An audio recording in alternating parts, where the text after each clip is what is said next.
new information on the police shooting death case of a woman in mental distress.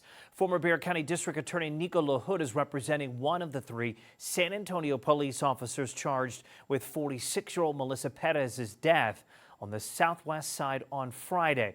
That officer is Nathaniel Villalobos. LaHood says the quick nature of arresting the officers is not consistent or logical with the amount of work that needs to be done in an investigation to bring serious charges like this. What has been shown out there are bits and pieces. This takes time. We need to have wound path analysis. I mean, obviously we need firearm and tool mark analysis, which will tell us a lot of information from weapons to wounds to ballistics. LaHood says he believes there was justifiable use of force and they are passionate about Officer Villalobos' role in the incident.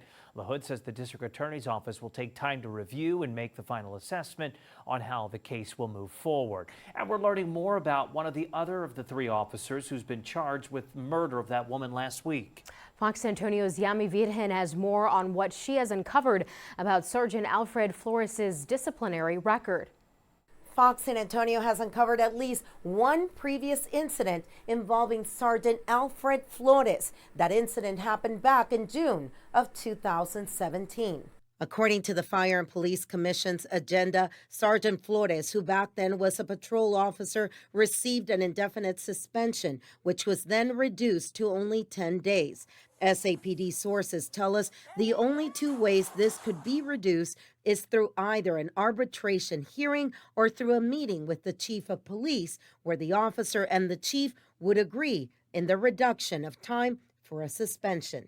The final order for discipline in this case was filed with the commission 8 months later. Right now, Fox San Antonio does have an open records request for the former sergeant's entire personnel file. Yami Virgen, Fox News at 9.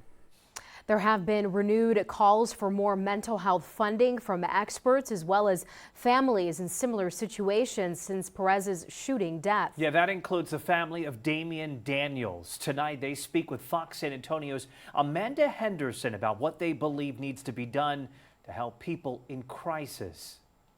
It's a sight and sound hitting close to home for Brendan Daniels. It was deja vu all over again. Brendan lost his brother Damian in August 2020. He was shot and killed by a Bexar County Sheriff's deputy, but never indicted by a grand jury. Brendan and his mother, Annette Watkins, say they see parallels to 46-year-old Melissa Perez's case. She was shot and killed Friday morning while experiencing mental health difficulties, similar to Damian.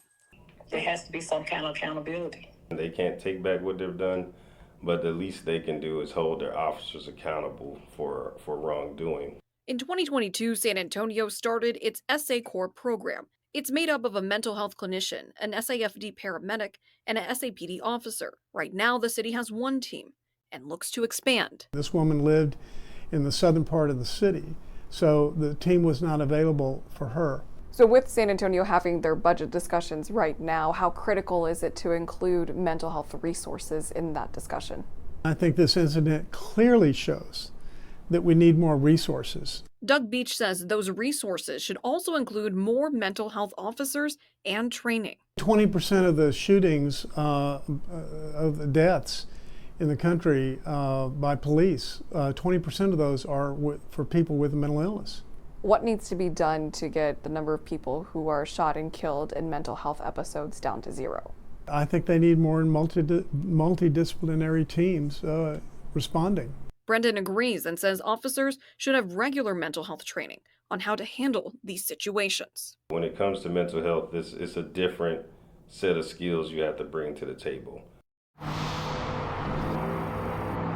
Another reason Beach says that training is so critical is because they can better detect if somebody is in the middle of a mental health crisis. Amanda Henderson, Fox News at 9.